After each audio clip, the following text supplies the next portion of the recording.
Hello, everyone, Wastelanders and Adventurers. Welcome to the PIPCAST 3000, episode 85. I am Caedo Genesis. This is my co-host, BADCOMPANYSARGE.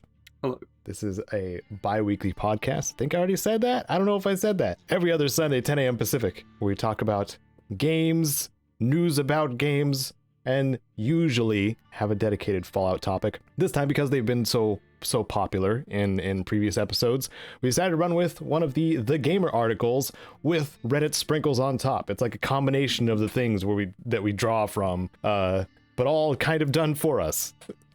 So we just get to commentate on it, and it's fun.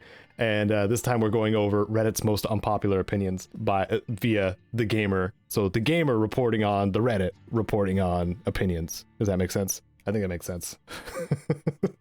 And we have quite a bit of news stuff that happened. That's some of it's disappointing, but kind of a fact of life at this point. So, but we'll get to that shortly. Let's do the tip of the day and the comment of the cast first. Why don't you want to take tip of the day? I'll take comment, Sarge. Sure. The tip of the day is posture check. Is your back always hurting? Can you not move your neck entirely? Is life just terrible? Well, two of those three things can be helped with checking your posture and making sure you sit up straight and don't lie at weird angles for 12 hours so that your neck no longer bends right. Do it. Yeah. Don't sit like a gremlin. Check yourself before you wreck yourself. That's where that phrase came from. That's exactly where it came from. Mm-hmm. I'm not gonna look it up because I'm not wrong. I mean, the actual phrase is chickadee check yourself before you wreck yourself, but the paraphrase version works well enough. I basically invented it, so you know. No, did you know? I'm just kidding. What's our comment? Being someone who is seeing two separate physical therapists at this moment, posture is very important. So your body works the way it's supposed to, and you don't get aches and pains in your mid-30s that you wouldn't have if you were not sitting like a gremlin all the time. Okay, well, comment of the cast. Every episode we have a comment of the cast, at least I believe every episode, where we pull a comment from the previous episode that had to do with a topic or just a random thing that we thought was funny or that I liked or that Sarge liked. It's a mix usually. But last episode we were talking about if 200 years is too long for settlements to come into existence in Fallout or become societies, and it was a good topic. I like that one. But before we got to that topic, we talked about soup from another comment of the cast for a good 5 or 6 minutes. Way too long. So Matthew Davin replied to that and said a nice thick potato soup in a bread bowl is just plain good. So thank you, Matthew Davin. I'm gonna guess that a bread bowl is like a bowl made of bread? Yes. Cool. Yeah.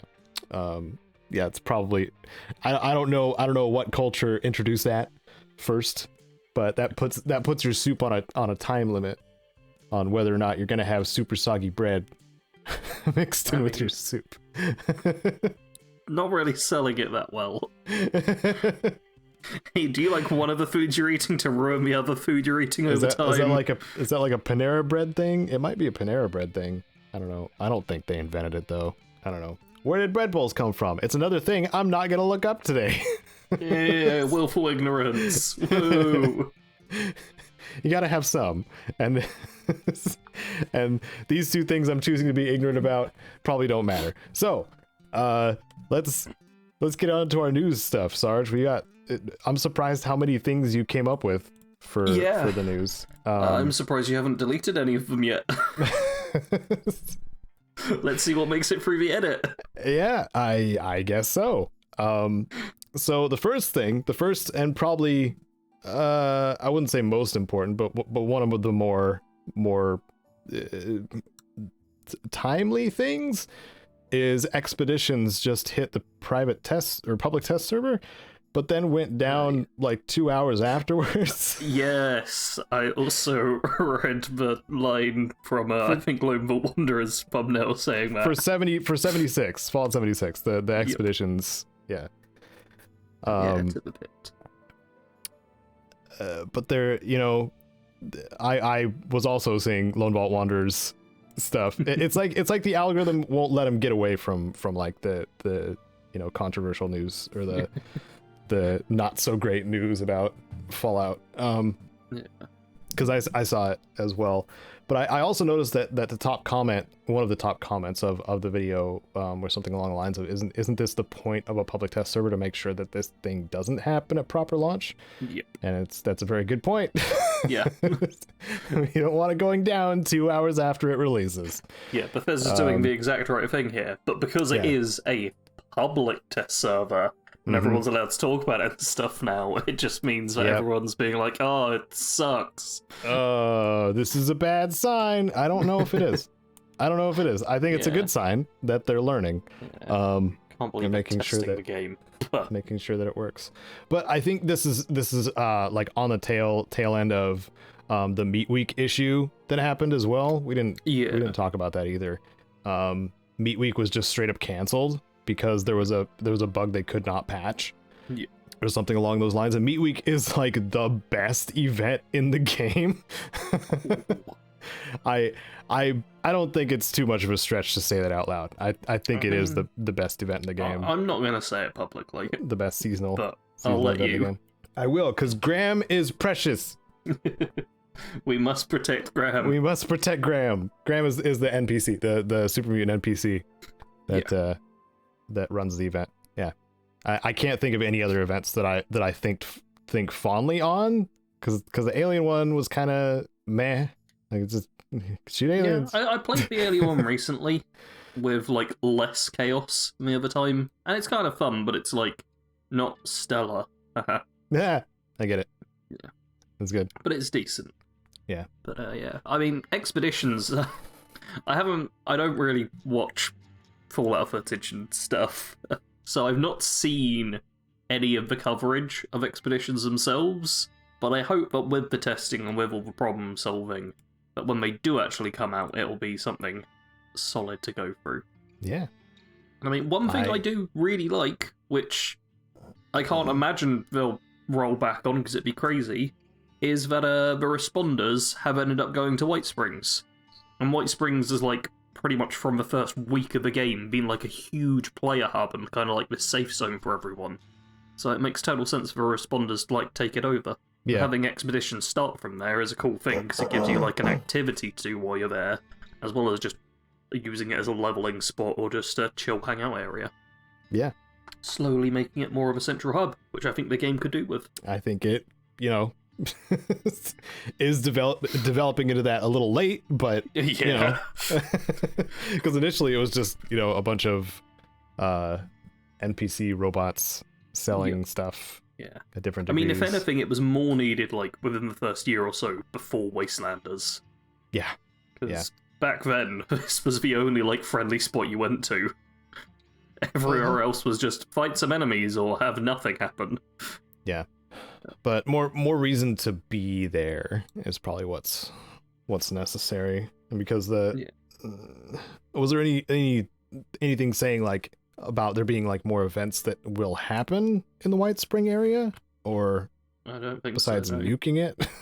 Oh god. No. I mean it's just that they're throwing some responders there. I mean, we'll have to wait for more events until well after whatchamacallit. The expeditions are done, won't we? We already reported about the Summer Games Fest. We already did that. Anyway, Square Enix offloaded a couple of their studios for some reason. And these are studios that developed really big IPs. Ooh.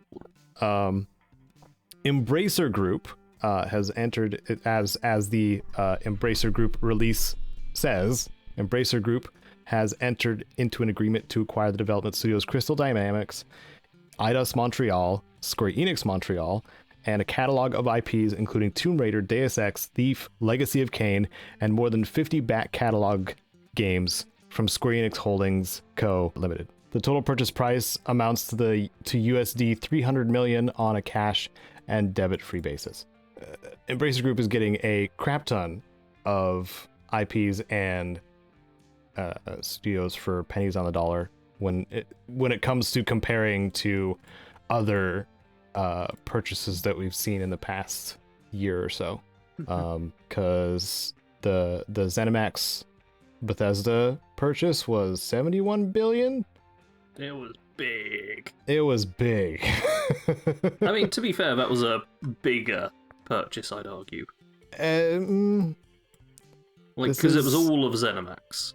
It was all of ZeniMax, but still, if you break it down into like equal pieces for each, studio, still seems like I'm not saying this isn't big. This is still big. And like price-wise comparison, it does seem very cheap.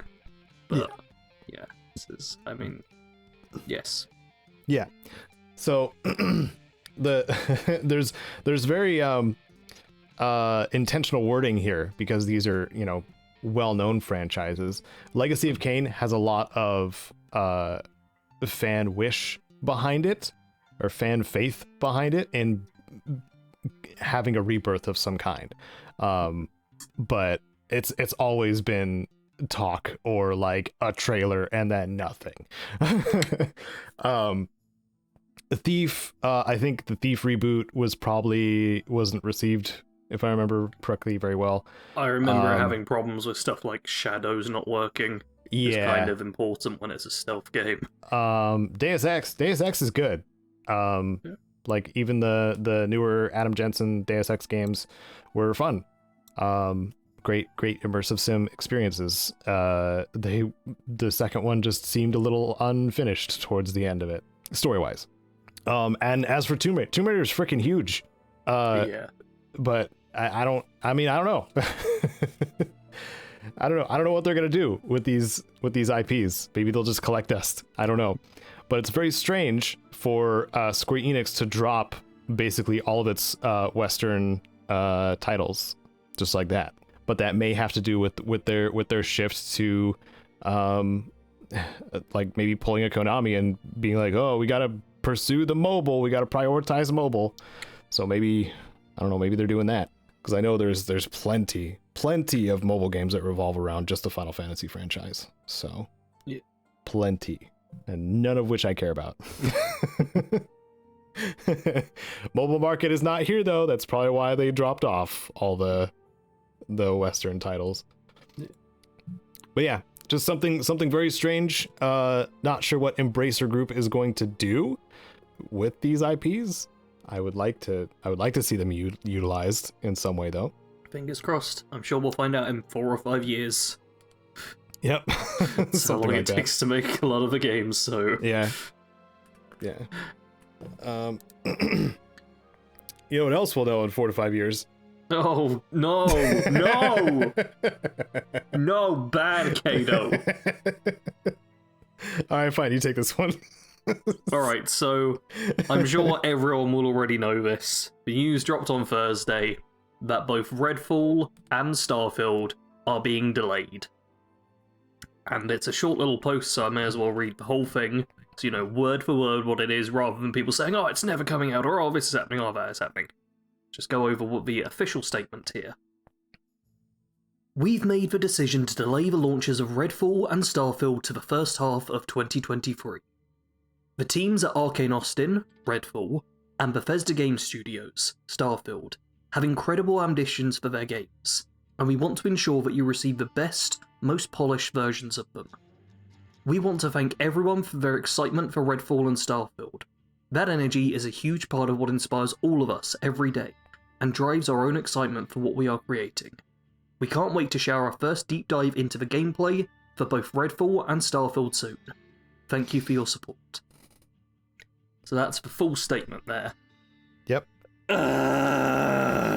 It's an official one too. Yep.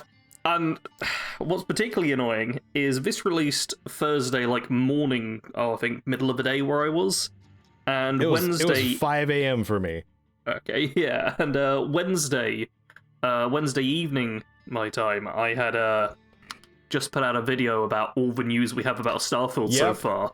Very first thing I say is, hey, it's exactly 6 months until release date.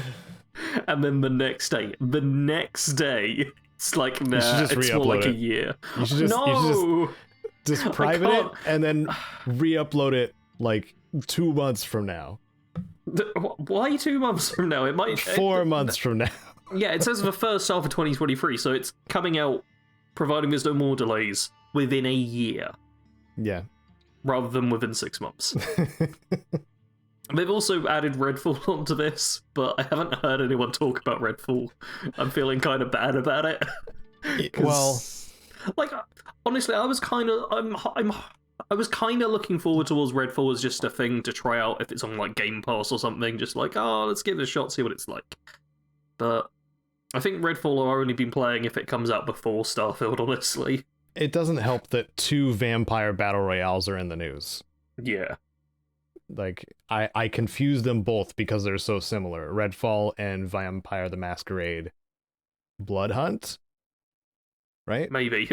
It's got a name.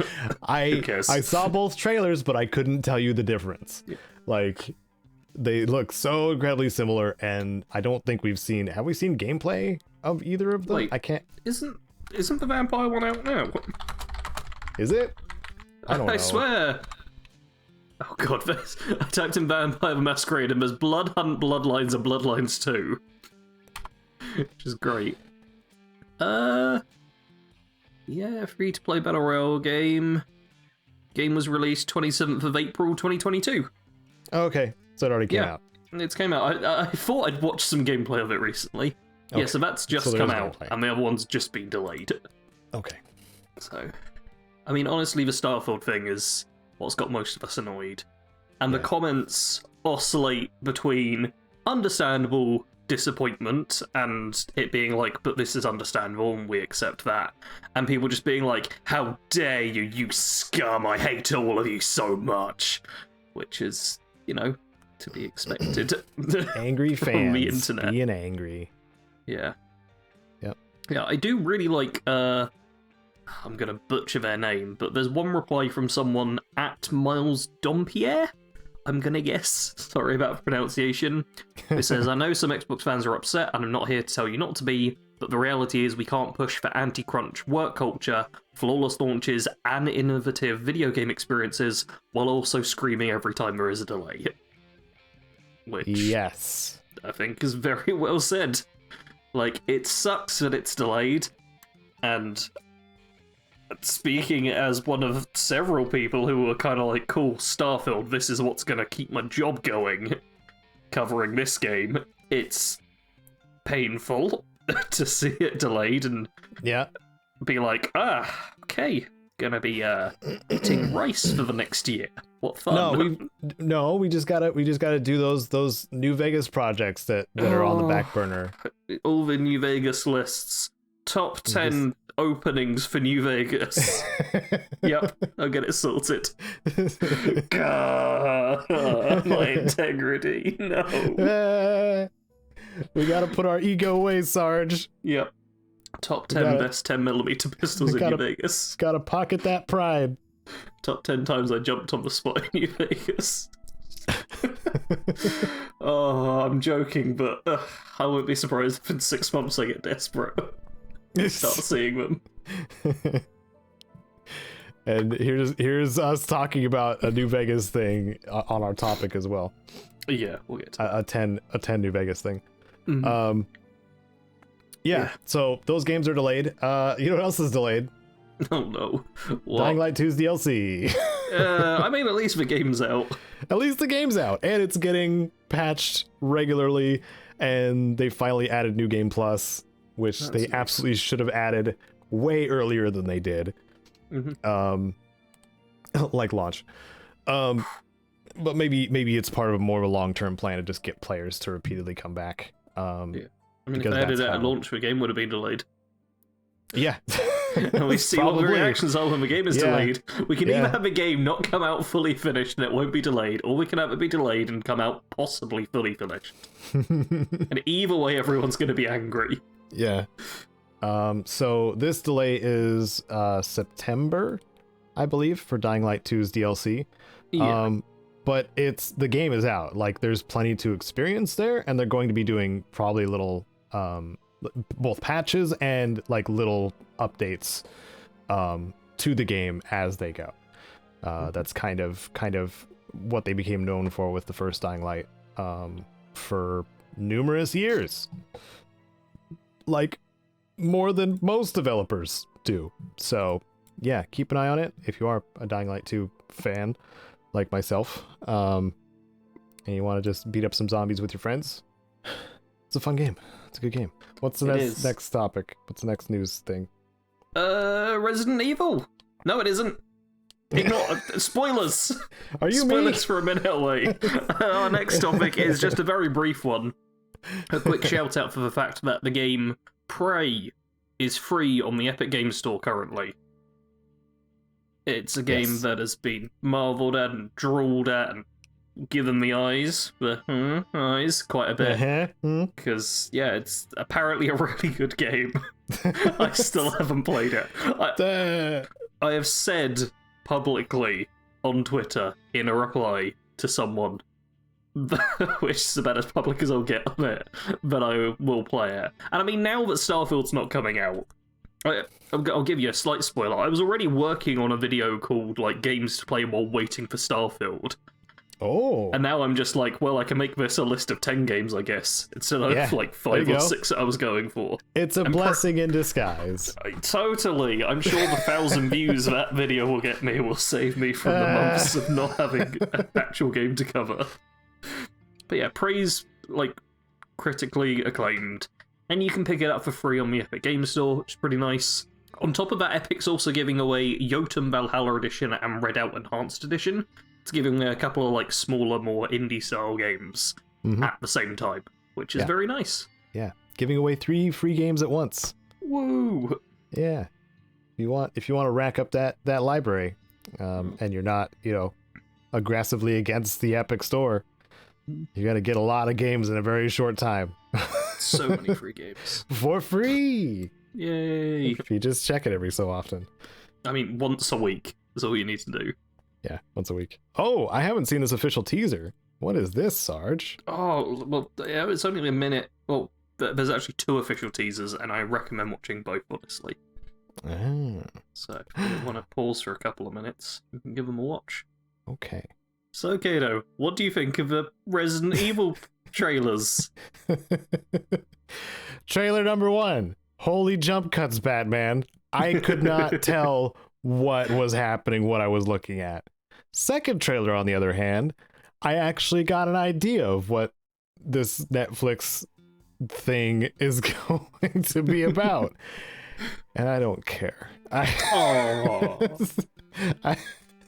rather just play a B-movie script zombie games instead of watch B-movie grade movies about zombies. I mean, this isn't a movie, it's a series. Or a series, whatever. Yeah. Whatever. Completely different. Okay, I will say, I'm actually kind of looking forward to this. Kind of looking forward to it. The special effects are good. I didn't see any, special effects look pretty good. Like, mega issues with those. Yeah. There's like a giant worm thing at the end of the second trailer, which it looked like a caterpillar that got mutated. Yeah. Looks kind of ridiculous and cool. The fact they've got it going, I've got the joy, joy, joy, joy, joy in my heart throughout. That's just objectively quite funny. Yeah, that's like a Sunday school song.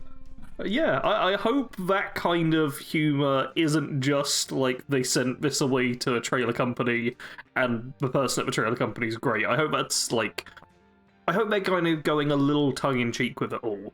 Fingers crossed, because then it could genuinely be a great thing to watch. Because then it could be like Resident Evil, the Resident Evil soul, I guess, in the film. I mean, I think it'll just be kind of fun as a put it on and don't worry too much about it show. Yeah.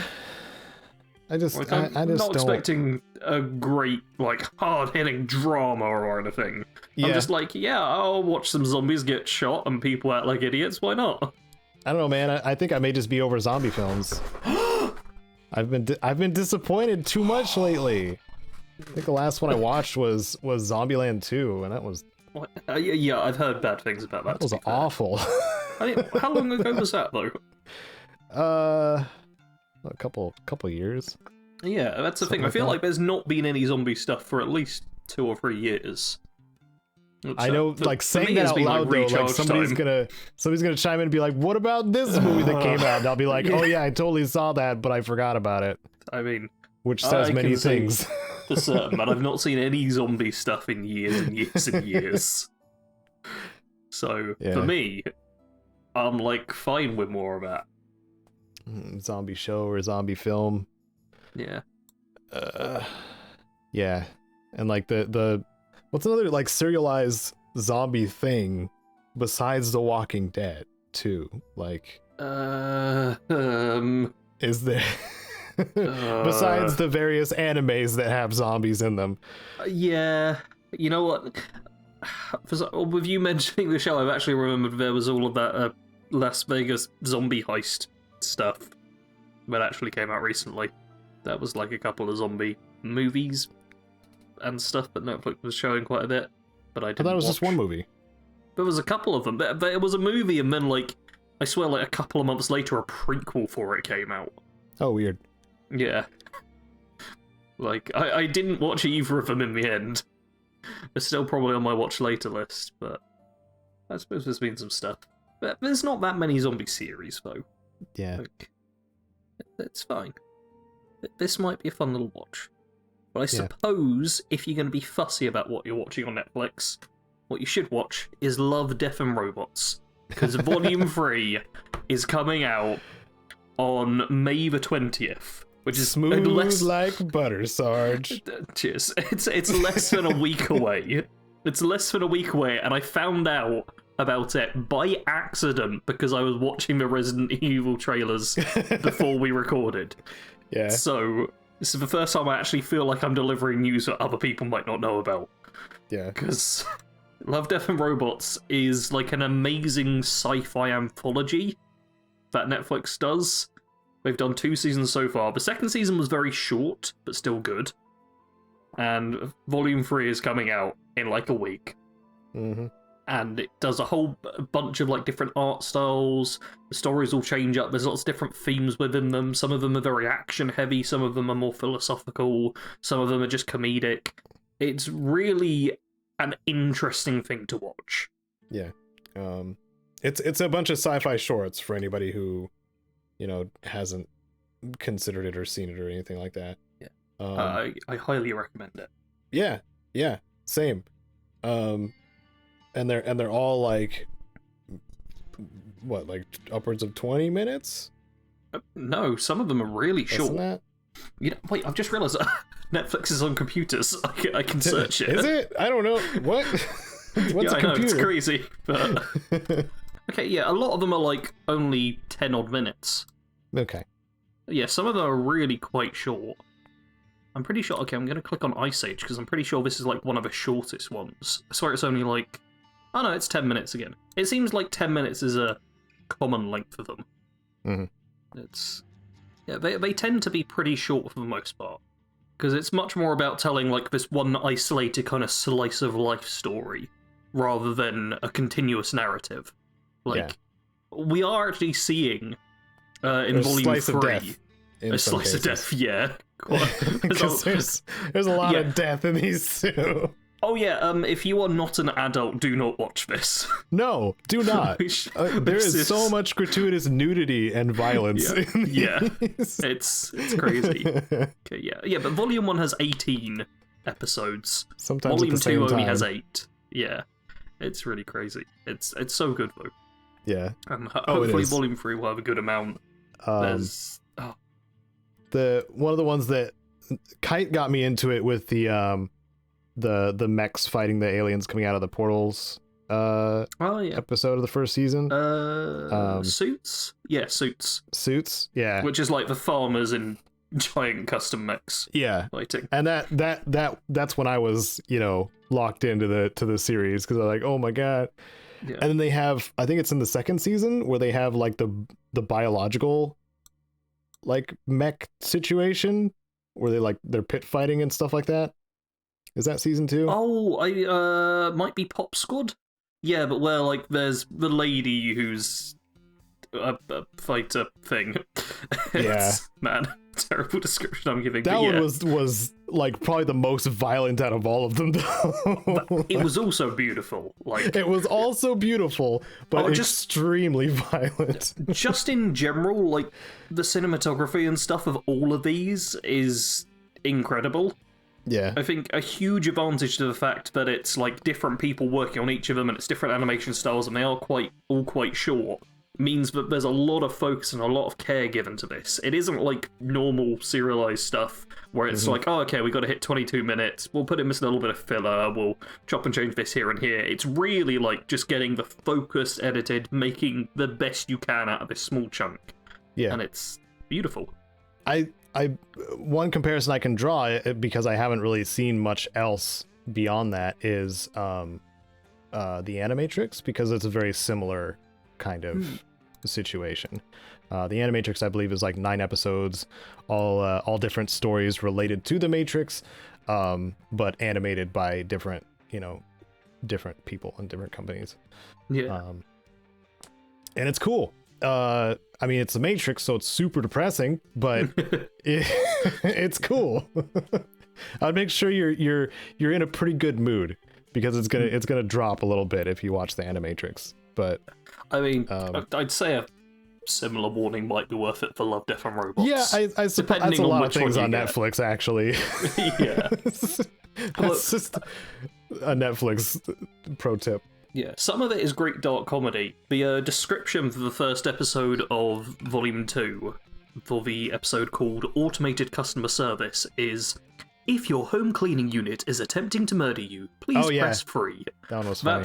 That's one of the funniest ones, I'd say. That was a funny one. And we've got the very first episode from the first volume is The Free Robots. And it's long after the fall of humanity, 3 robots embark on a sightseeing tour of a post-apocalyptic city. Oh, yeah. And it is literally just it's exactly that. They're just sightseeing and being like, look at all these dead humans. Click. I'm not understanding the concept of diners. Yep. Yeah. And they're returning for Volume 3. They're like so good. The only characters who are returning. Yeah, because the rest are probably dead. Anyway. Oh, so many of the rest are dead. Well, you know who else is a character? This cheater that Epic decided to sue. Oh. And then donate the money to charity. Yes.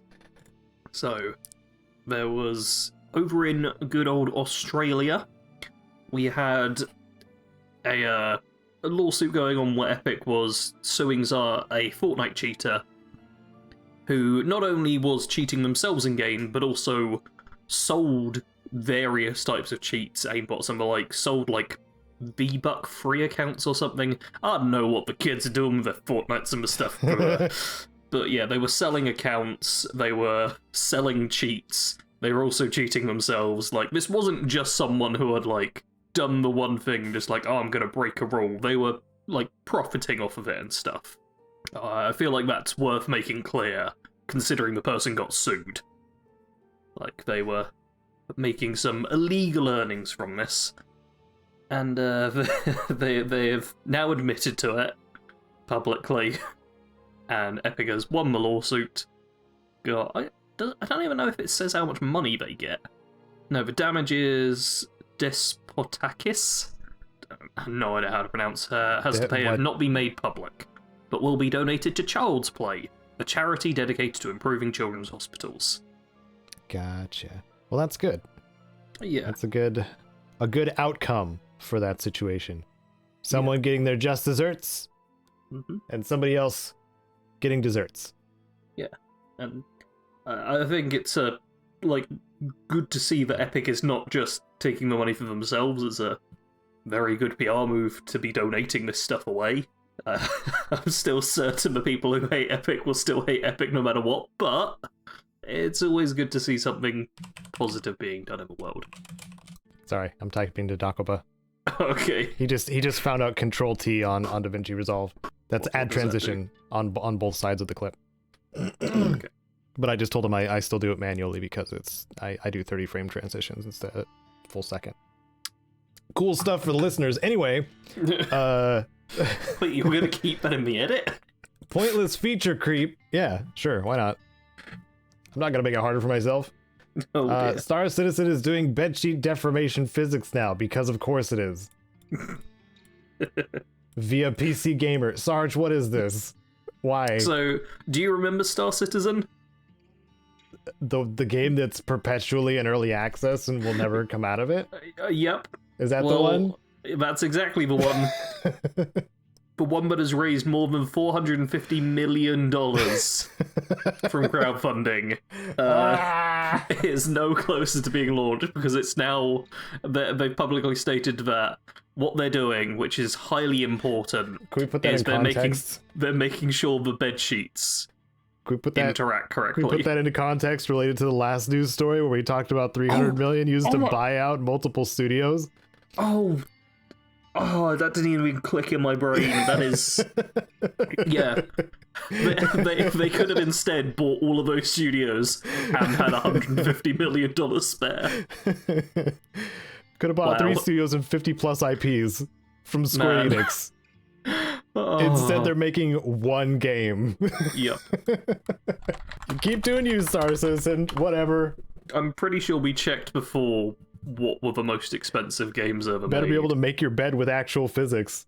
Military style. Good luck with that. Yeah, I think, Grand Theft Auto 5 was apparently like $265 million to make, so this is likely going to end up as twice the budget of the most expensive game made. If it ever comes out, which, I mean, they have some lovely quotes here from people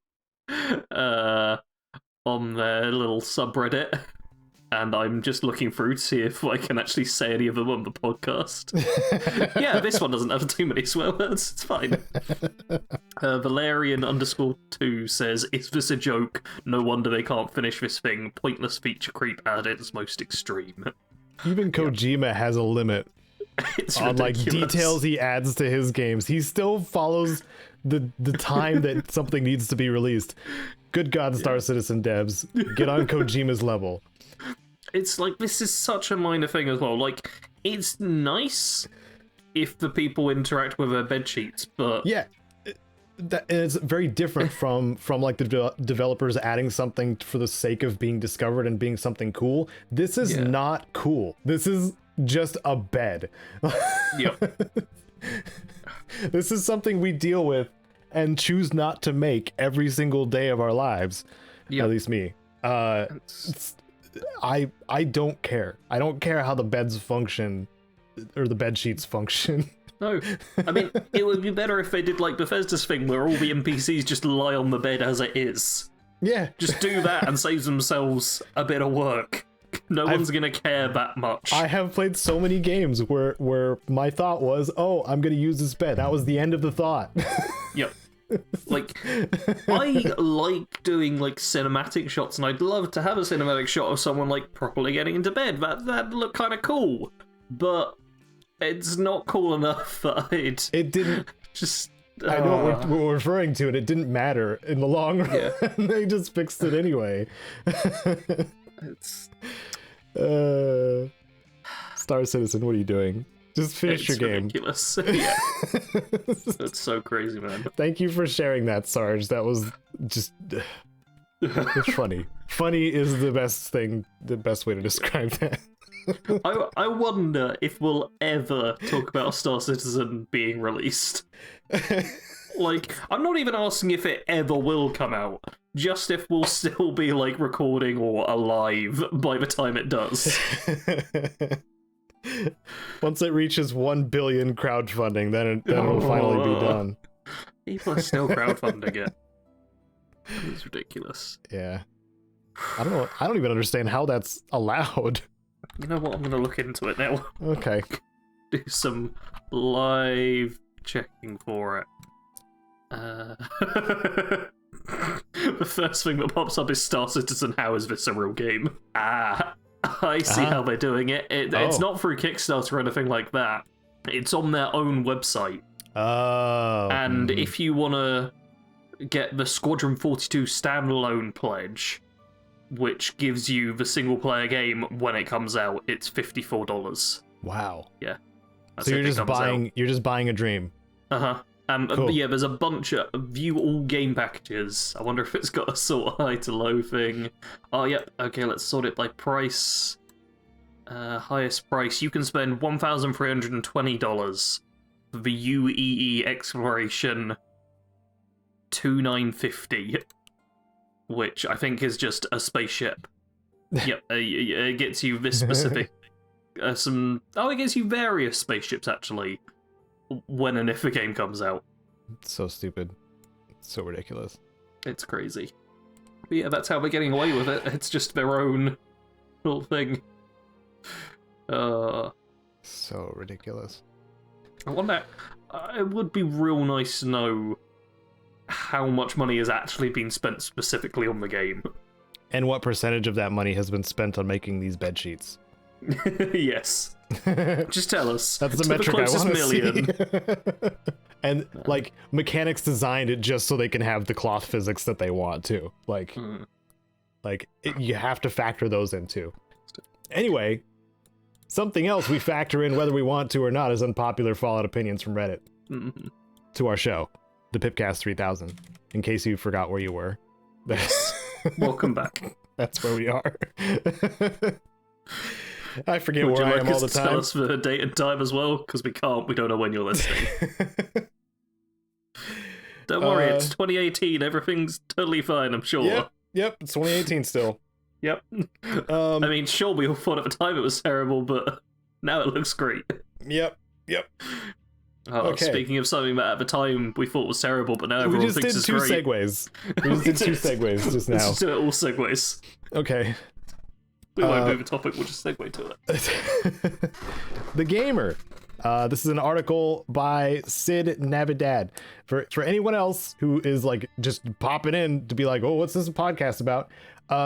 We talk crap on The Gamer all the time. Man.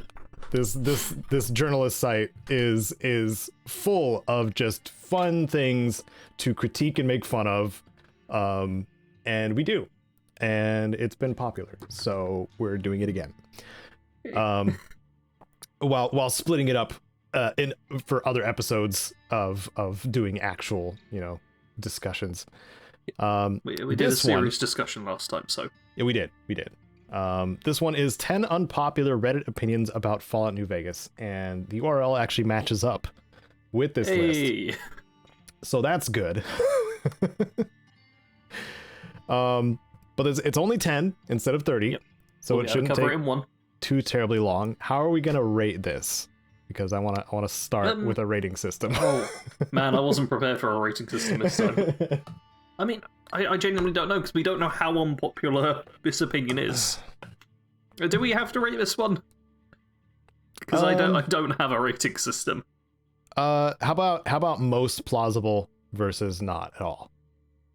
Okay, so if we think the opinion is actually one that's been said, kind of thing. Yeah, if we think it's something legitimately unpopular or just, yeah, okay. It's like Mythbusters, where is it plausible? Sure. While you were saying that, I just read the start of this. Okay. Well, since you're reading it already, go ahead and read the intro of the thing. So number 10. I'm not reading the intro. Screw the intro. Who cares? Unless you want to read the intro. Yeah, we need context. We've got context. It's 10 unpopular Reddit opinions about Fallout New Vegas. Context. All right, you can give the context. We need to take. Okay, fine.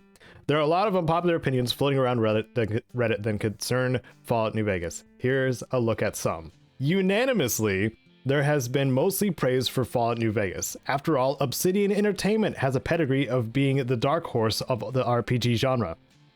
As a testament to New Vegas's popularity, it's still a relevant game right now, what with a renewed interest for its multiplayer mod. Ooh, okay, yeah, so this was written in June 2021.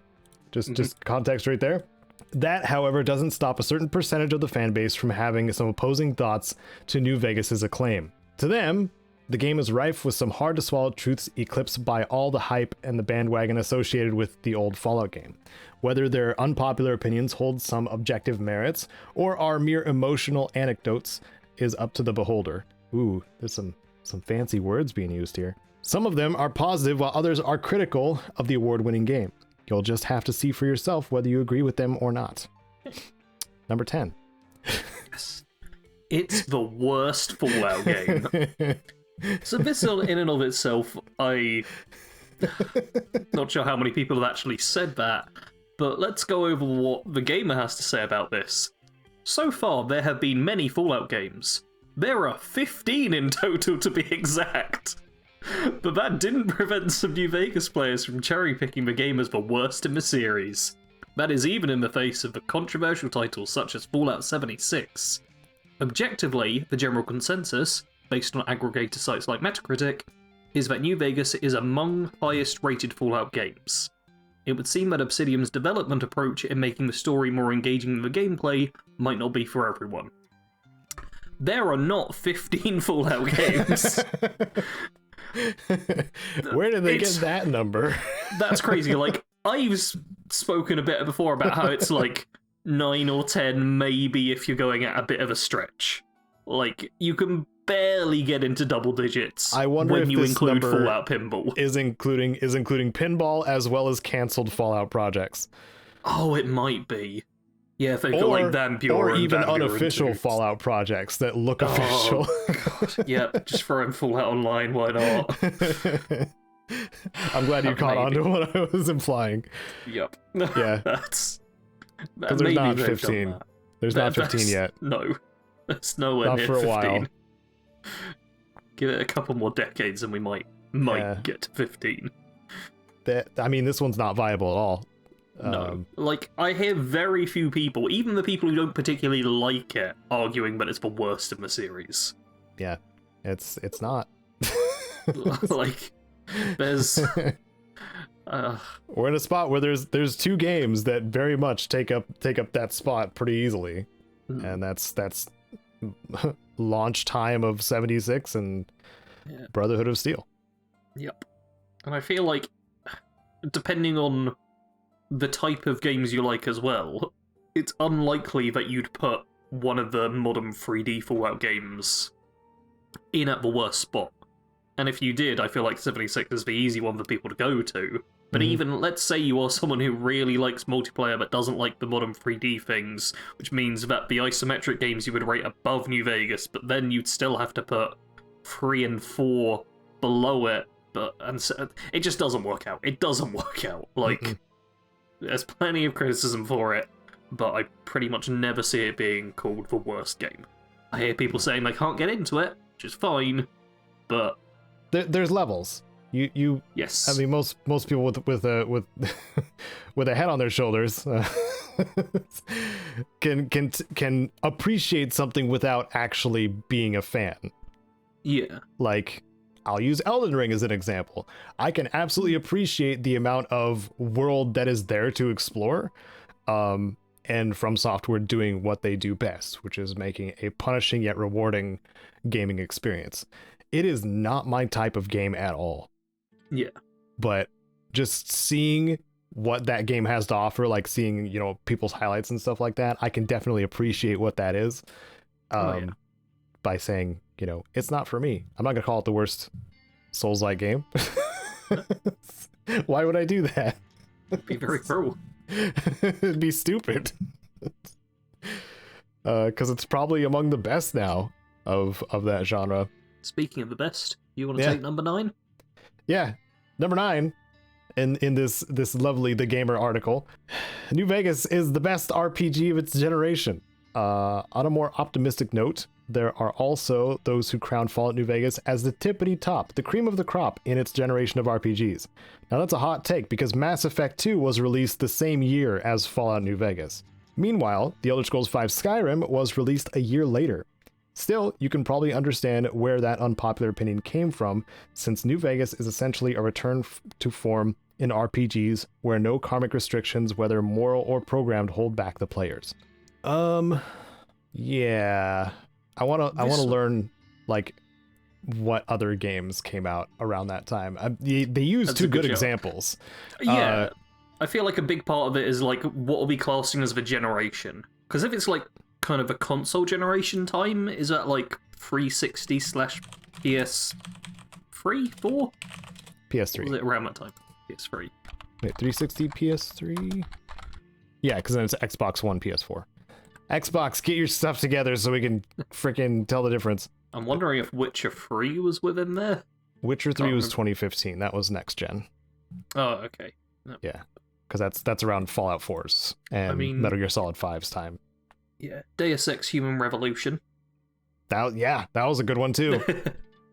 Kingdom of Amalur Reckoning. I mean, it's a good RPG, but I wouldn't say the best. Nice, but I just wanted it to get mentioned. Yeah, getting mentioned is nice. Yeah. Dragon Age 2 came out around that time as well, if you're into the fantasy stuff. I didn't play any of the Dragon Age games yet. Oh. That's arguable. This one's arguable. Yeah, like, it's an opinion where I'm like, if someone has it, I'm not going to be like, oh, what a terrible opinion. But at the same time, it is just kind of like, maybe? The generation is not the best term to figure out. Like, if you said it was the best RPG of the year, that's an opinion where I could be like, yeah, okay, maybe. That's very possible. Because they've only got, like, Mass Effect 2, and then it's like, are you more a fan of sci-fi or post-apocalypse? And yeah, it's a bit of a preferential thing. So, like, fair enough. Generation's a bit of a wibbly-wobbly term and to work out exactly where it starts and ends. Mm-hmm. But this is like this one's okay to be on the list. I think that's I'm also not sure how much of an unpopular opinion it would be. Yeah, I mean, if you got it from the Fallout subreddit. Oh yeah. which this is Reddit opinions. I don't think many people are gonna argue. If they do, like, they'll probably just be downvoted until you can't see their comment. So yeah. So I guess this one is possible? Yeah, it's possible. What's the word I was using? I mean, I don't know. I'd say it could well be an opinion that is on Reddit, but I'm not sure it would be an unpopular one. No. If it was best RPG of all time, then I think it'd be an unpopular Maybe that's how one. we should rate it, actually. Is it unpopular or not? Would we see it as being an actual unpopular opinion? Because I don't think so. Because it's not. No. Tons of people would go along with that.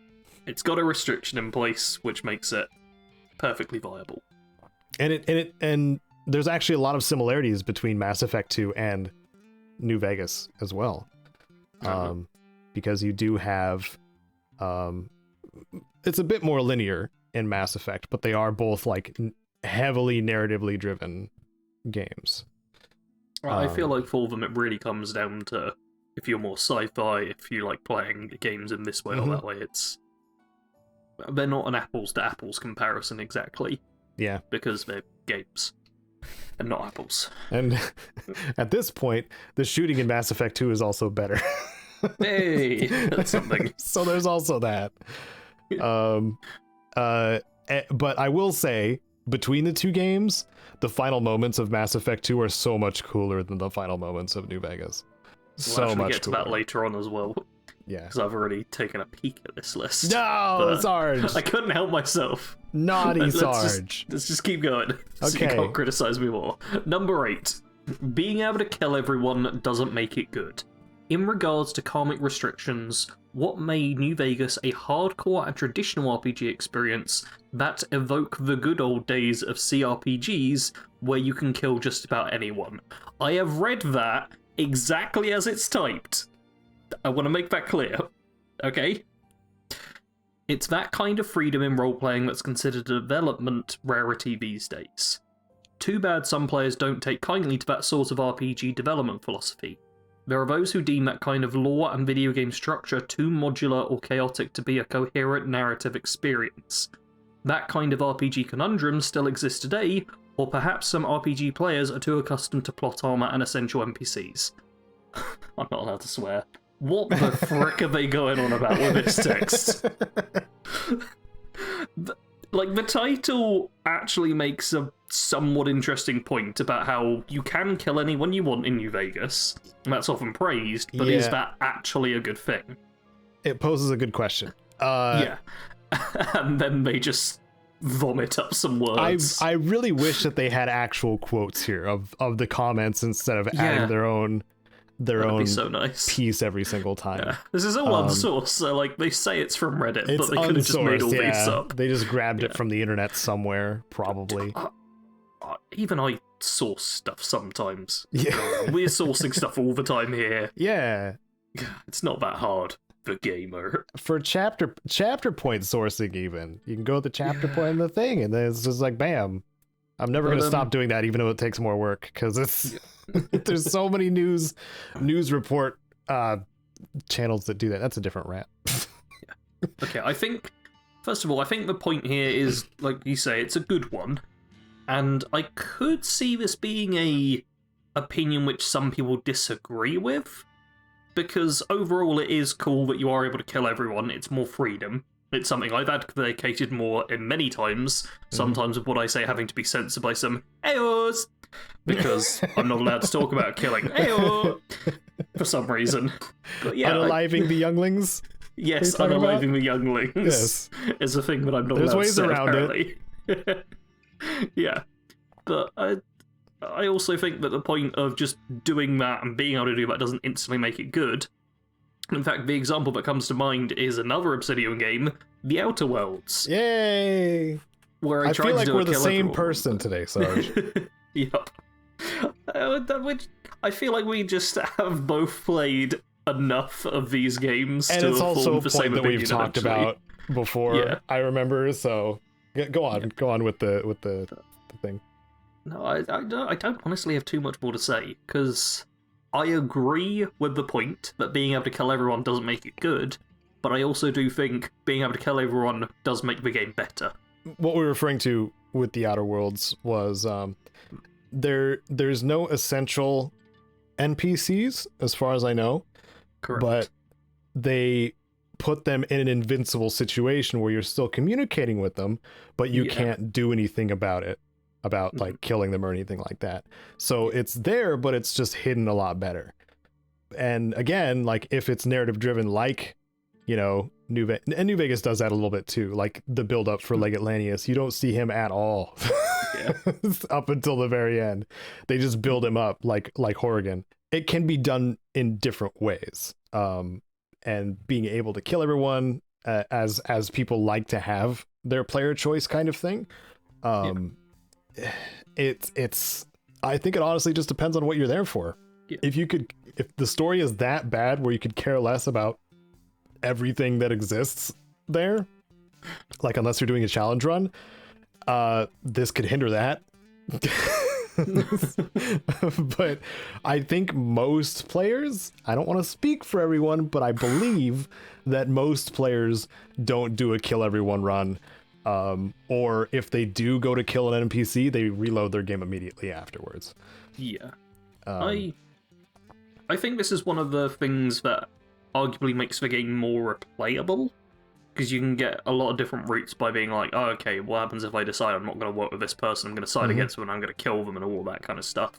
And it allows for more like role playing. Like if you want to play as more of an evil character that's going to go around and murder all these people, that's kind of cool. But I do think it's not the kind of thing that makes the game really good initially when playing through.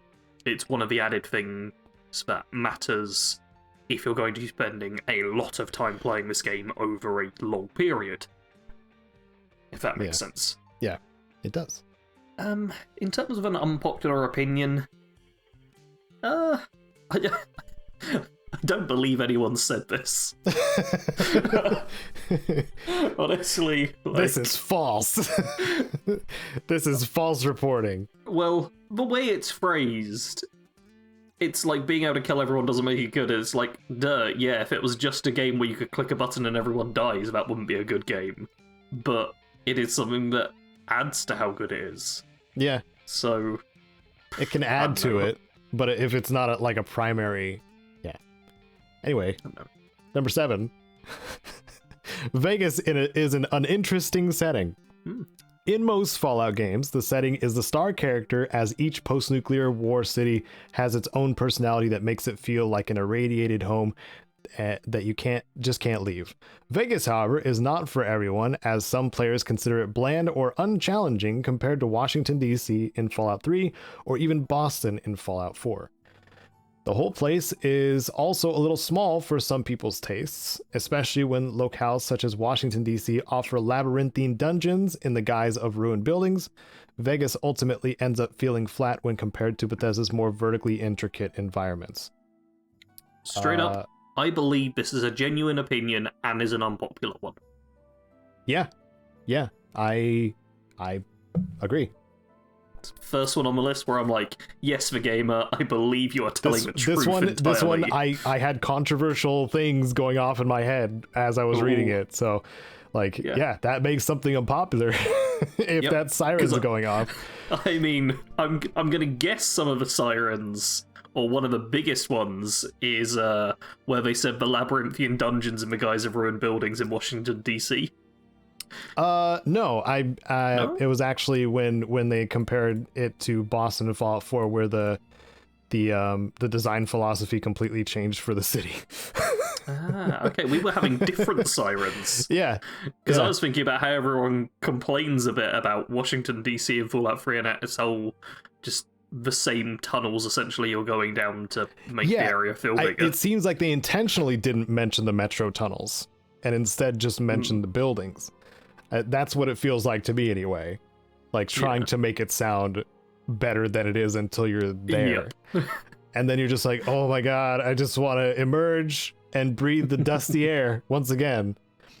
Yeah. But yeah, verticality, they're using verticality as a excuse. And there's not that much verticality in Fallout 3 either. No. When you're talking about when you're jumping to Fallout 4 with its verticality all over the place, like you can jump from piece to piece, scale massive buildings. The one in which you go up to get strong, like I think you climb most of it. Oh yeah, it's a real tower. That level of verticality is not in any other Fallout game, no. except for maybe 76, maybe. Like it's not that big of a cityscape though either, so like it's probably still 4. I do think there is kind of a point in Vegas feeling flat, because there are several locations where it's just like sand. Yeah, basically that you're walking over. It's hard to make a desert interesting. Yeah. Actual Vegas itself though is an interesting setting, I'd say. Yeah. Oh yeah. I do think there's a point in it being a bit small, but I don't hate that about it. Yeah. Because you've got the surrounding area of Vegas as well as the Strip, which helps expand it a little bit and then transition into the wasteland feel. Like, yeah, this is an unpopular opinion that I would disagree with, but I could see someone making. I think the writer didn't explore the sewers either, because there is labyrinthian sewers underneath Vegas as well. That's true. Which are annoying to traverse, just like the metro tunnels, if that's what you want. Yeah, but I can see that argument being made. It would be a better argument if they said the Mojave is an uninteresting setting. Yeah. I feel like this whole thing could have been phrased to make it stronger. That's what I would change. But yep. That I could kind of agree with, but I forgot how to speak. Number 6. Yes. Old World Blues is a boring DLC. What? For most players of Fallout New Vegas, Old World Blues is the most engaging DLC due to how its quirks and the generally humorous atmosphere are presented. The characters' personalities in Old World Blues also add much to their dynamics with the player.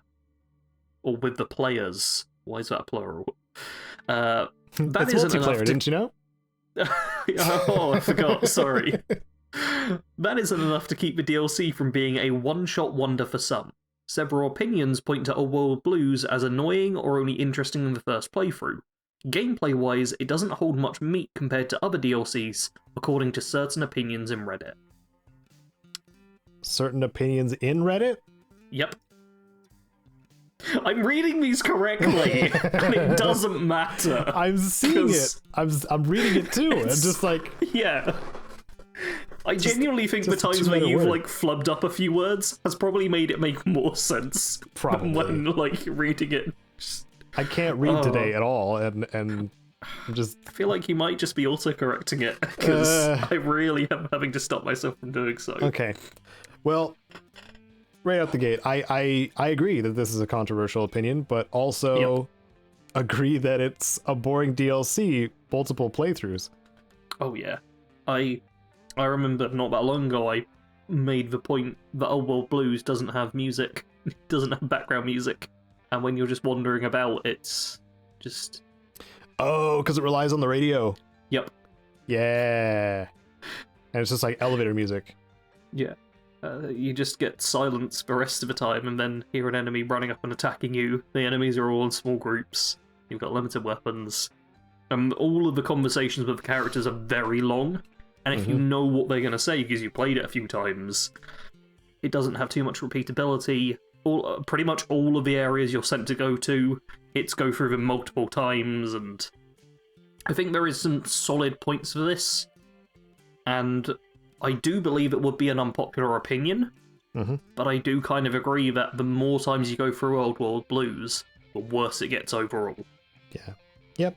I agree.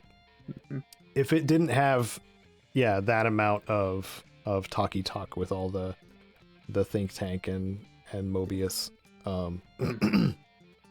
But after that point, after you play it so many times and make videos on it,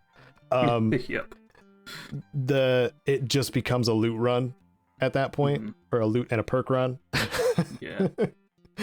Where you're just like, I have to go to Old World Blues again and then beat the whole thing to leave.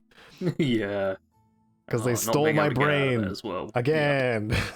It can be a bit of a pain. It really is one of the best DLCs when you're first encountering it, and if you do kind of sink yourself into it, but going back is not as fun. Man, I'm remembering like one of the first or second times I played it. I don't remember which. It was on my really crappy like Dell laptop. Where I had to tweak the game so hard in its INI file to barely run at 20 FPS. It was awful. But it's all I had when I was in trade school. So I did it anyway. I first played Skyrim on PC on a Dell, like a real cheap one. That was not very good. I think I barely made it out of Helgen. Man. This number 5 though. It's number 5. Yes. This is a New Vegas one. DLC weapons are borderline cheating. This complaint isn't exactly limited to just Fallout New Vegas. It also applies to other Fallout games, especially those developed by Bethesda. The guns introduced in most of the DLCs are obvious power creeps from the main game weapons. They make the game too easy. The red glare and the sonic emitter appear to be some of the worst offenders in this category. I would not agree with that. Plenty of the weapons in GRA also have a tendency to make the game trivial, which is saying much because... And then that leads to the next point. They put a segue in. Yeah. Wow. I'm proud of them. I could see this definitely being an opinion, because I personally have the opinion that when you first boot up New Vegas and get the Gunrunner's Arsenal, or no, Courier Stash, is it? Courier Stash, yeah. Yeah, Courier Stash, which is just like, hey, have a bunch of weapons which are going to be better than all of the stuff you get right at the first few hours of the game. Yeah. If they didn't give you a grenade launcher at the very start, I think it would be passable. Yes. But they give you a freaking grenade launcher. Yeah, I literally have one of my oldest videos on my channel that's still up in public is me just starting New Vegas and within half an hour killing a deathcore because I have a grenade launcher. Yeah. The spears they give you too can do that as well. Yep. I did that in my playthrough. Yeah. And I'd actually, because of that, I disagree with them a bit comparing it to the other Fallout games, especially those developed by Bethesda, because I don't think there's that crazy of a power creep in Bethesda's DLC weapons overall. I do think it's still there, but I don't think it's like that significant, because generally their DLCs are ones where you need to be higher level to really get through them most of the time anyway. I think the scaling, because New Vegas didn't really have like enemy scaling to the player as much as the Bethesda ones did. It had more like zone related or zone based difficulty. Yeah. Which is why you can't go north or east without running into Cazadors or Deathclaws and probably dying instantly. But also the difficulty of those enemies are, well, primarily the Deathclaws are ramped up quite a bit in New Vegas, which I appreciate. Mercy exists in the vanilla game. I would use that over Red Glare any day. Yeah. I do think their examples aren't great for like strong DLC weapons. Yeah. Like, either of those jump to my mind.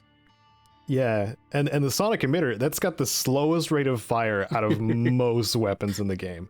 You could have said Elijah's Lair, like that thing is overpowered. That's real strong. The hollow rifle, that is the strongest energy weapon in the game, but you have to get all the way through Dead Money to use it in the rest of the game. And Dead Money is specifically designed to kick your butt. Like, I mean, they could have made a point about how Honest Hearts, you can just go through, shoot everyone, and get tons of great weapons. That's true. I did that in a 2-hour stream once. Yeah. Just casually go through, kill tons of people, leave with tons of loot. That's like an evening's playtime for most people. And you don't need to be that strong to do it. Yeah. Like, there's genuine points to be made around this, but I think the game with their added flavor has devalued it a little bit. I wouldn't even say it's an unpopular opinion, though. I would just say it's an opinion. No. Like, people aren't going to react too aggressively against this. Because most people don't really care too much. There might be some people who say, like, oh, just turn up the difficulty or play on the hardcore mode or something. Yeah, do both. Yeah. So, an opinion?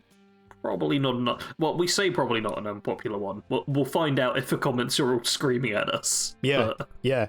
Do you think the DLC weapons in New Vegas are borderline cheating when you have things like, you know, the Mercy available in vanilla? I feel like borderline cheating is too strong. If they put overpowered there, I feel like that'd be like the accurate one. Yeah, the All-American, the Gobi Campaign Scout Rifle, like those, those are strong too. My 2 favorite guns. Well, it doesn't matter if they're cheating anyway, because point 4, the game's too easy. So, what they say here is, for those who have played one of the latest Obsidian Entertainment games, Outer Worlds to be precise, it's pretty clear that they might have a problem building a game around their solid storyline. Outer Worlds was surprisingly too easy, and Fallout New Vegas also gets some similar sentiments from its players. What? Huh? What? Give us a second, then we'll go back to that. There are even those who cranked up the game to its highest difficulty level because the fights were too inconsequential. They were disappointed that the game merely turned the enemies into bullet sponges this way.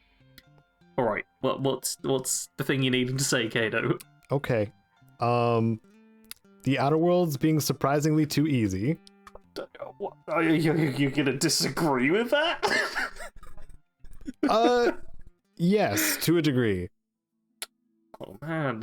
Because you get an option, like New Vegas, early on in the Outer Worlds, to go to a harder area rather than follow the main path that you're supposed to go, to the Groundbreaker.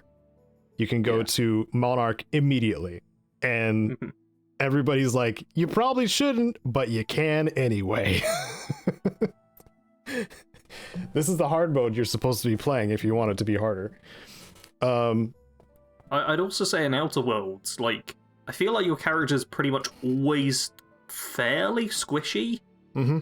Like, I feel the game does a good job of making you stronger in terms of attack, but defensively I feel like you can almost never, unless you go pure tanky building, focus on that entirely. I feel like you're really quite easy to kill most of the time, which keeps the game somewhat difficult, but always also pushes you more towards certain playstyles than others. Yeah. I could critique it for a long time, honestly, on the specifics, but yeah. Well, it's an overall, unpopular I'd say opinion because we're both talking about it.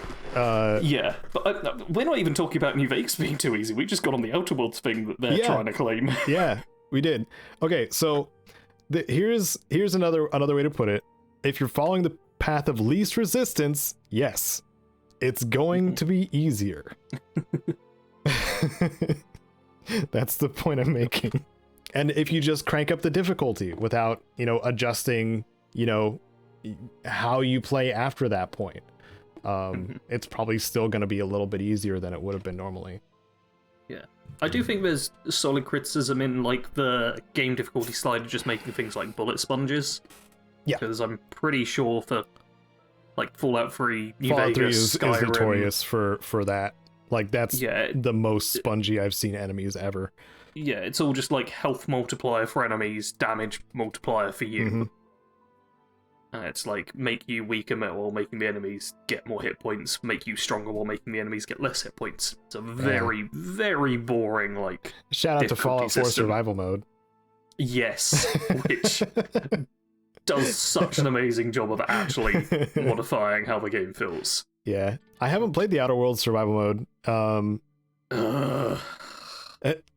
It's not as good as Fallout 4's, I'll say that much. I mean, I would guess that it's not as good, because Fallout 4 did pretty dang good. Yeah, I mean, my biggest problem with the Outer Worlds is all the consumables and stuff and the sleeping. It feels like you get so many consumables that it kind of doesn't matter, but you also wouldn't use them normally. Mm-hmm. And the sleeping is just like a real inconvenience, because the game just... It feels like the beds are weirdly placed. I don't know. It's not, like, horrible, I'm just not a fan of it. Anyway. Yeah. With New Vegas being too easy, and controversially so. Yep. I mean, I've never heard this opinion before. Yes, so Caedo, do you think New Vegas is too easy? No. Cool. Have you ever heard anyone say it's too easy? No. Do we think the gamer has just made this up? Yes. Cool. Let's move on. Okay, number 3. Third person is better than first person. Boo. Boo. Boo. Another unpopular opinion that's not too far-fetched and also applies to most Bethesda games is how third-person perspective is superior compared to first-person. It's a personal preference, mostly, but being able to see the character you clothed and molded into the character in the creator is rewarding. More extreme examples of these sentiments are during combat, where some players simply prefer the feeling of a wider field of view than third person brings. For melee combat, it does help a lot being in third person. So you can be in third or third person and just switch it up whenever you feel like in this game, right? Mm-hmm. Oh, cool. What? So this feels kind of like a pointless thing. I very publicly stated many times that I'm a first person kind of guy. Third person makes me feel weird. I don't like my eyeballs being over my shoulder. It's odd.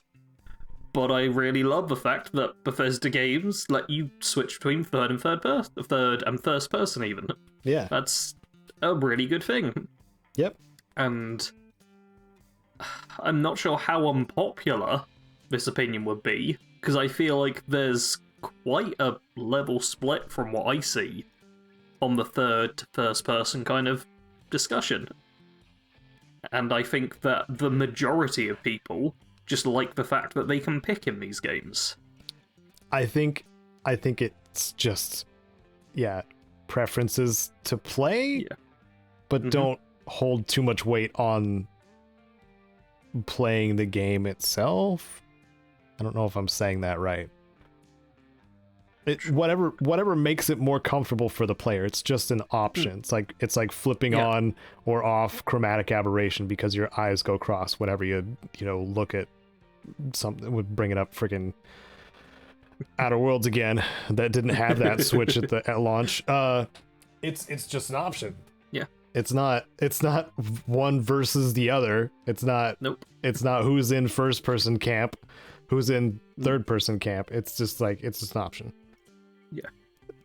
I think this one's made up also. Yep. Tell us aggressively in the comments if you're first person or third person stan. Yeah. Let us know. Because we don't care. Alright. Penultimate point now. Number 2 is the whole game barely feels post-apocalyptic. Ooh. Has it been over 200 years? We need to check this.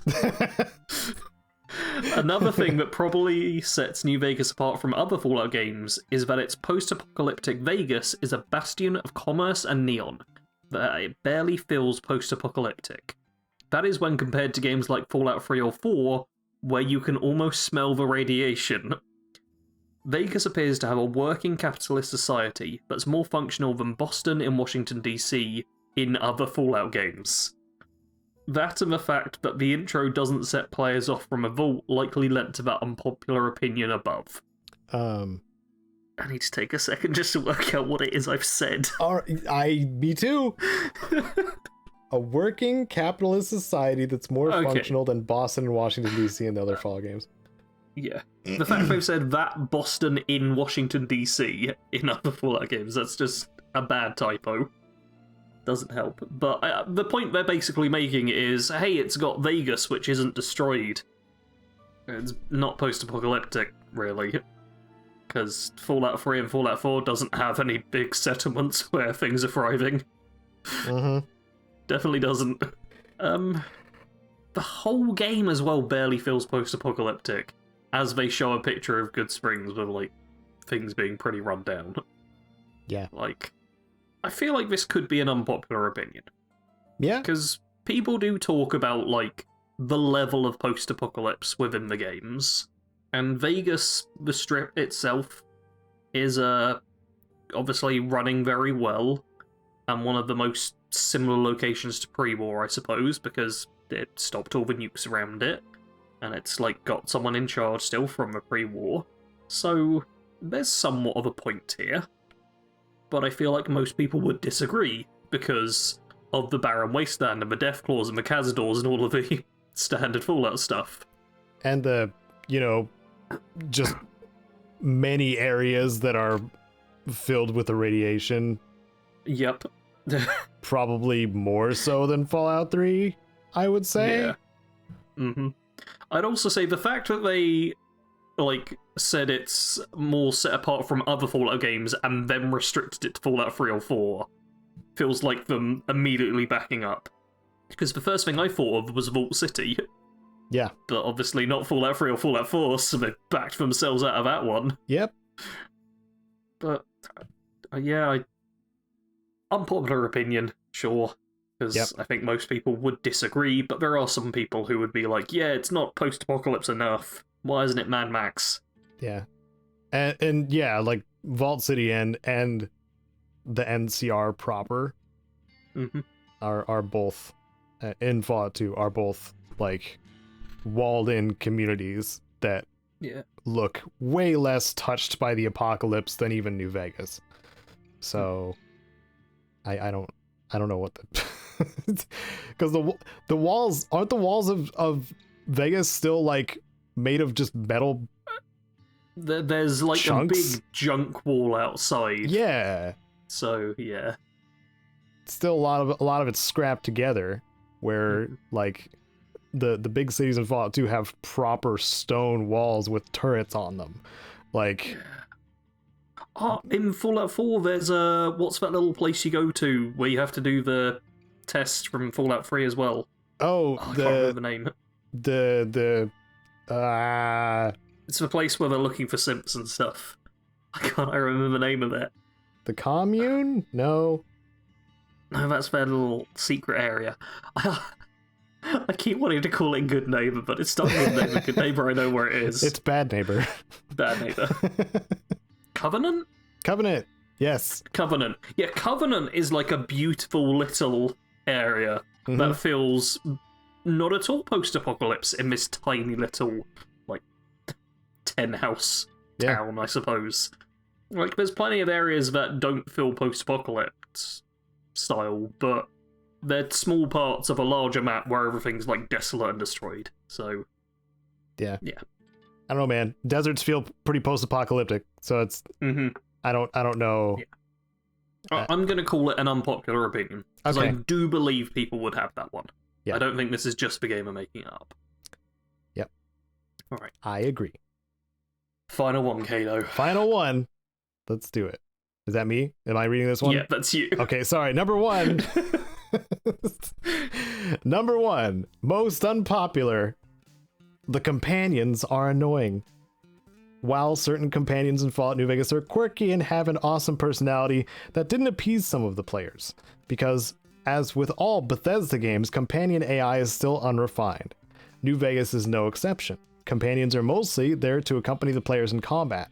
They have no unique interactions with one another and don't really hold a candle to the more turbulent party dynamics in games like Mass Effect. If anything, some players preferred the cold, lonely desert nights of the Mojave over the dead-eyed companions in New Vegas.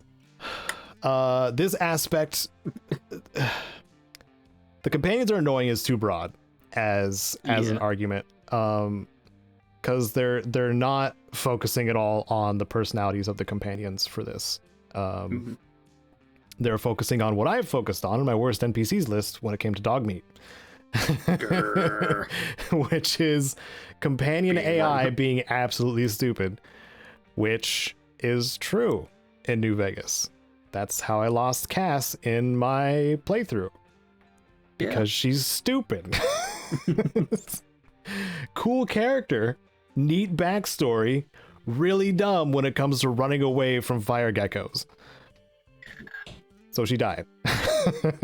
I feel like the fact that they're comparing it to Mass Effect as well is kind of an unfair comparison. That's extremely unfair, because Mass Effect is not open world.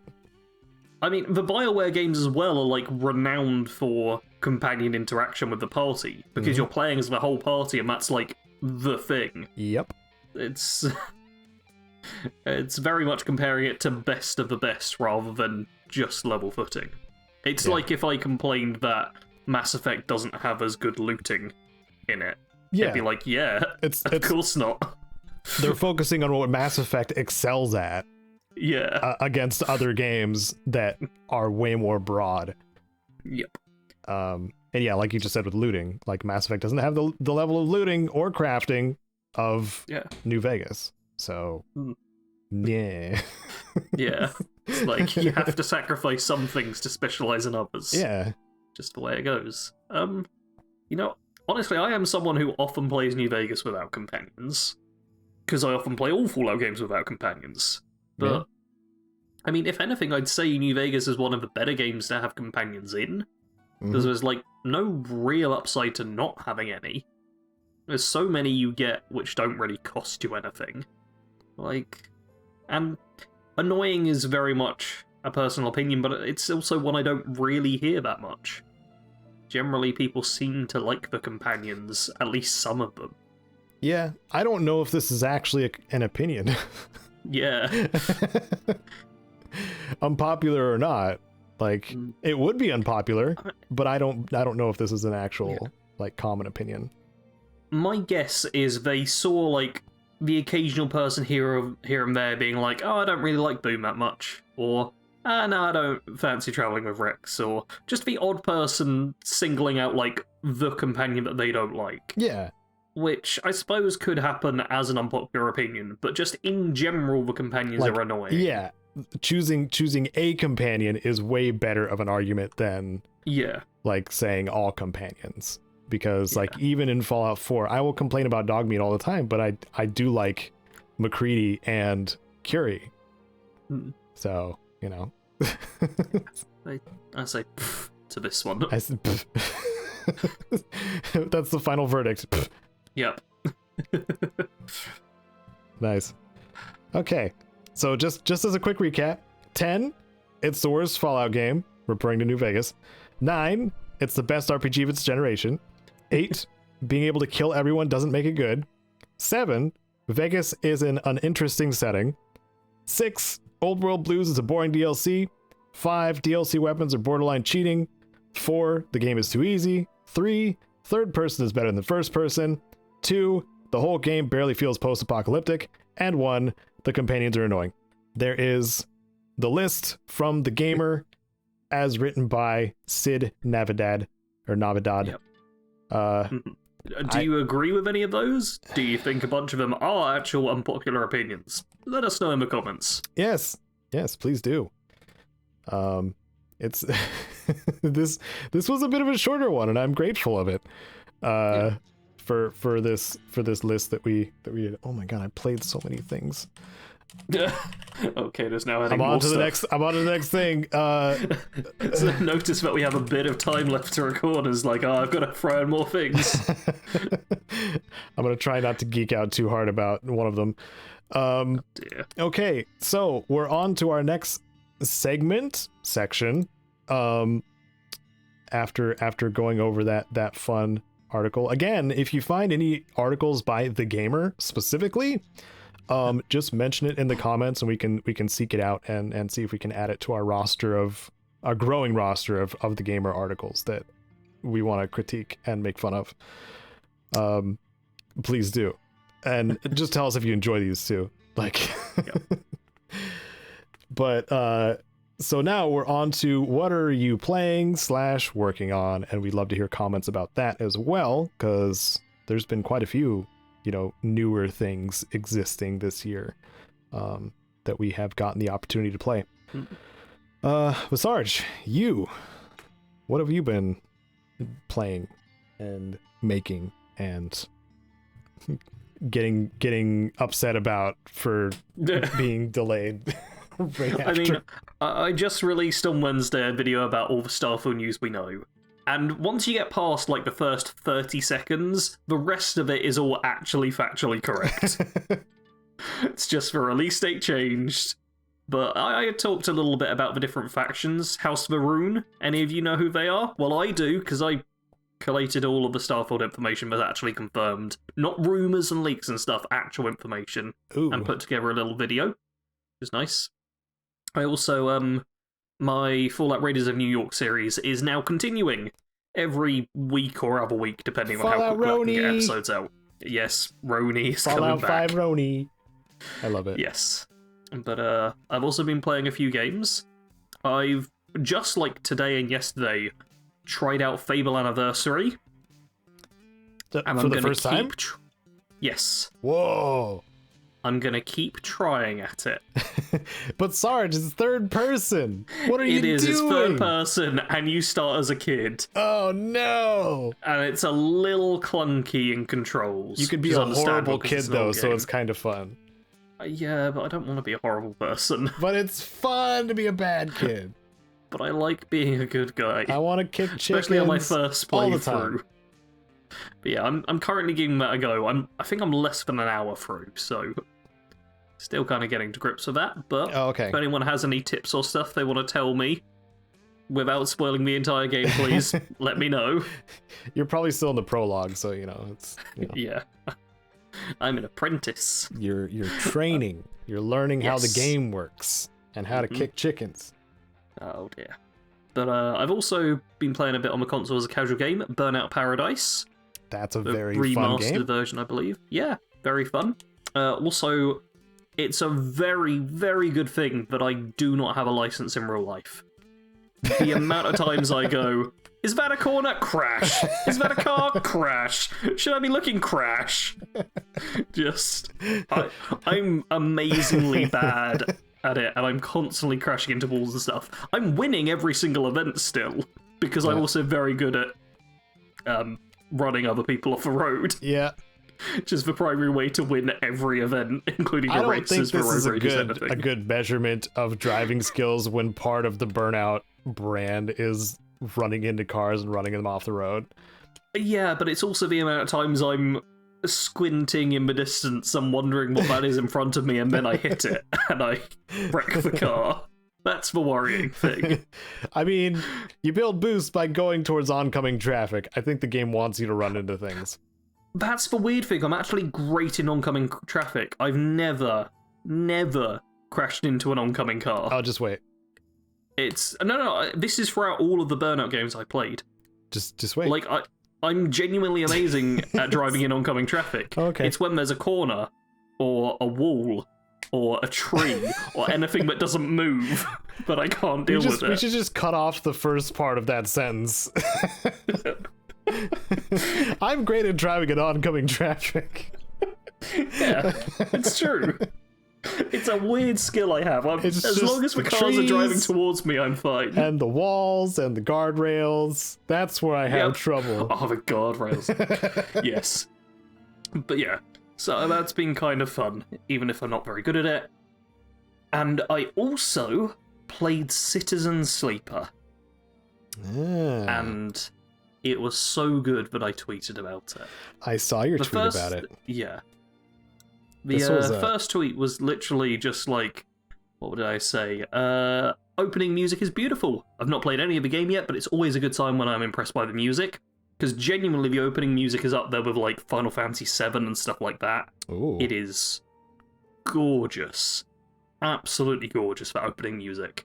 And then I tweeted again, one day later, saying, I've now completed my first playthrough of Citizen Sleeper by Fellow Traveller, and I almost want to cry. It's got a kind of haunting beauty to it that I last felt when playing Nier Automata. Truly a great game, and I am so happy to have played it. An emotional response from Sarge. I saved a man and his child on the space station. I spent my time just helping them out, building them up, showing them that they could make it and that their dreams were achievable, despite all the hardship I'd been through. It was beautiful. Nice. It's got some really cool mechanics as well. It's like, there's dice rolls to it, but it's not in the random RNG side of things where, oh, you didn't roll the right dice, so now get screwed. It's much more like, here's the options you have available from the dice you've rolled. Everything's on clocks, so you can slowly work towards building up things over time. There's huge narrative with tons of characters who are all very interesting. There's already one character who I want to turn into like character builds in the future, probably for Starfield. Just like, it's really good. If you're into text-heavy, narrative-heavy RPG set in space that is hauntingly beautiful, it's the perfect thing to go for. And I played it on Game Pass, so didn't spend a penny on it. It was just like, I'll give this a try.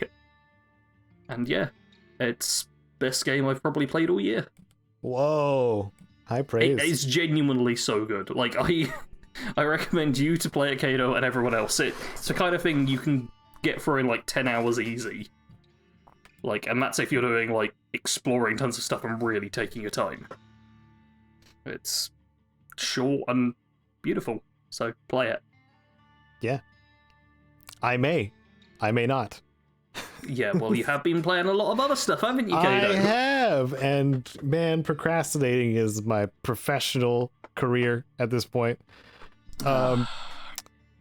Firstly, anybody remembers we had William Strife on a few episodes ago. Very much someone who inspired me and my channel. I showed up in his stream a few days ago, and he was playing Minecraft, doing his Minecraft thing, and I was like, hey, how's it going? And he's like, hey, Caedo, you want to play some Deep Rock? And I was like, okay. So we played Deep Rock Galactic for probably like an hour and a half or something like that. Did a couple of missions. Turns out that's like Will's, I think he described it as like a FOMO game, where you can really only have one at a time, or you should only have one at a time, and his is Deep Rock Galactic because it's got its own it's a season but not a season pass. Like, it's still free content, okay, because you have to purchase the game, but after that point you can still unlock like all the stuff that's in the season tree thing. So that was completely new to me, and apparently there's like a story to it and everything. Like, Deep Rock didn't really have a strong story initially, but now like there's a rival faction, or a rival that's kind of cool. mining faction that has been completely radio silent, but is still interrupting like Deep Rock's, mining operation on Hawks's. So like, I think that is really cool. Like, yeah, injecting... that I really like. I remember playing a bit of Deep Rock, and one of the reasons I didn't really stick with it was, what's the point? Yeah. Because it was just gather some materials. Well done, you gathered the materials. Yeah. Like, having a bit of a loose narrative thread throughout it and purpose for doing what you're doing is a good addition, I think. Yeah. And since the gameplay was already solid, they added that, as well as 2 new weapons for each class, or for each dwarf. So the first one I unlocked was the like goo thrower, I think, for the driller, where it just does that. It throws like sticky acidic goo all over the floor and stuff like that. So when the glyphids start walking through it, they take damage over time and slow down. Very crowd control-y type of thing. It was a lot of fun. It was fun jumping back in for a little bit. I'm not like in yet still. Because what I've been playing a lot more is the isometric games. Like, that's been a lot of my single player stuff. Has been more isometric experiences. And Encased got its 1.0 not too long ago, if I remember correctly. So I finally decided to give that one a go. It's I guess it's like a AA isometric RPG type of thing. Yeah. Post-apocalyptic, but this post-apocalypse, you can kind of mix it together with Old World Blues and the Institute, that kind of vibe, because all of the game happens within this dome. That's why the game is called Encased. In case you didn't know. But when you enter the dome, for any reason whatsoever, you cannot leave. It has a death wall when you try to leave, and you will die as soon as you leave the dome. And a lot of this is caused by a maelstrom that is almost a character of its own. And this maelstrom also generates various stalker-like anomalies around the area that can obstruct your path and be interrupted. And there's also artifacts or relics that you can get by exploring areas, and they have various positive and negative effects. Very Stalker in that sense. So I guess like Stalker, Institute, and Old World Blues. But a lot of these experiments are almost like Lovecraftian in nature, which is kind of cool. But the Institute thing comes in with the 5 divisions of the company that you start working for. It's 5 wings. The black wing is basically security detail, military types, whichever color is the administrative wing. The white is the science and medical wing. The orange wing is busy work, basically, given to prisoners. Prisoners obviously have the orange outfits. And then the blue, I think, I don't know, I didn't memorize it. I was playing an orange wing person because they have it's choosing your background kind of thing. When you make your character, you get to choose a wing that you come from, and that determines a lot of things throughout the game. Choice wise, it's pretty cool. Combat is pretty awesome. If you want to go an unarmed character, it's totally a viable build all the way through the game. Holy crap. But you will want to incorporate like stealth a little bit into it as well. Because stealth is absolutely busted in this game. There's some things about it that are a little slower paced than I would expect in a modern game, like looting, for example.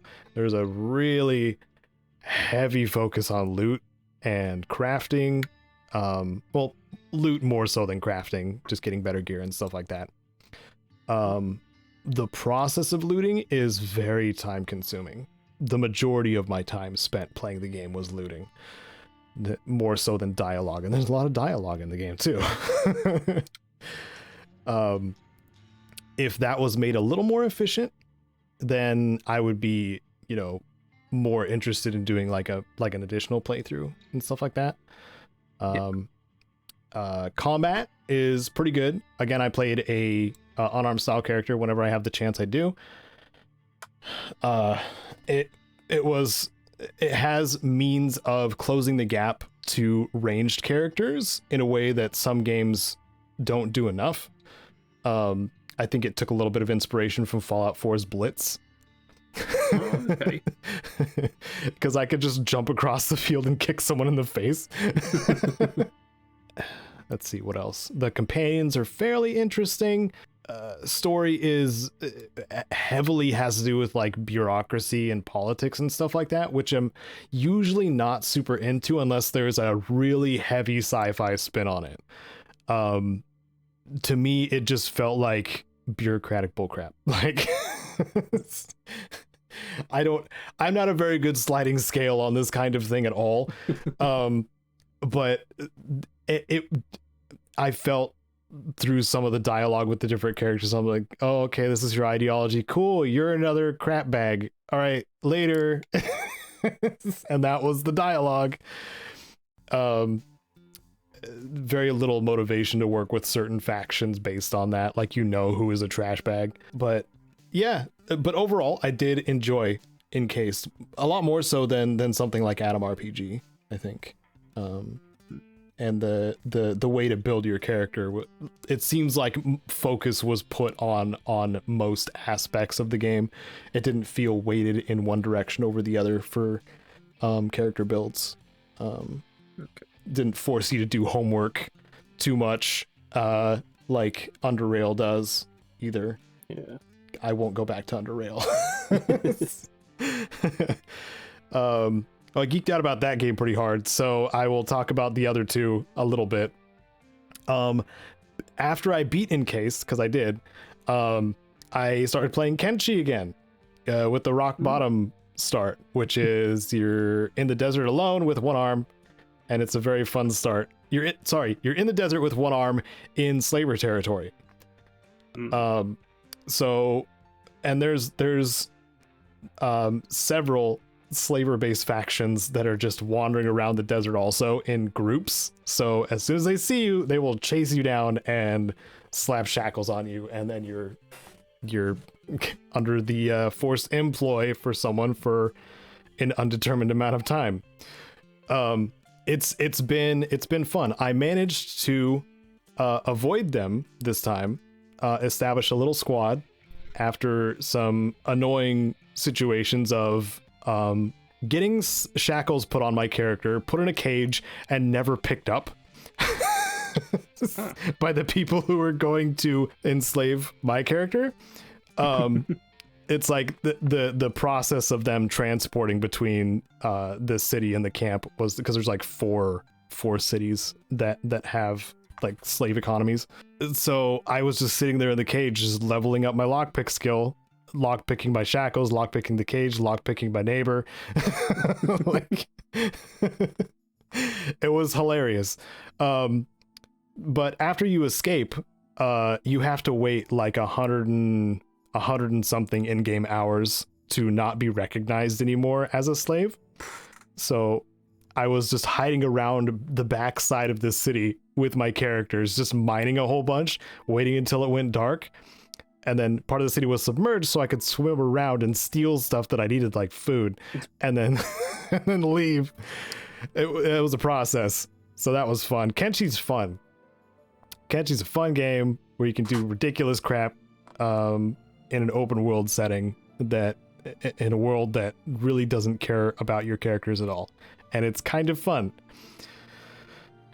Speaking of worlds that seem to not give a crap about your character despite you helping them all the time, Dying Light 2 New Game Plus. Nelsar and I were playing that quite a bit.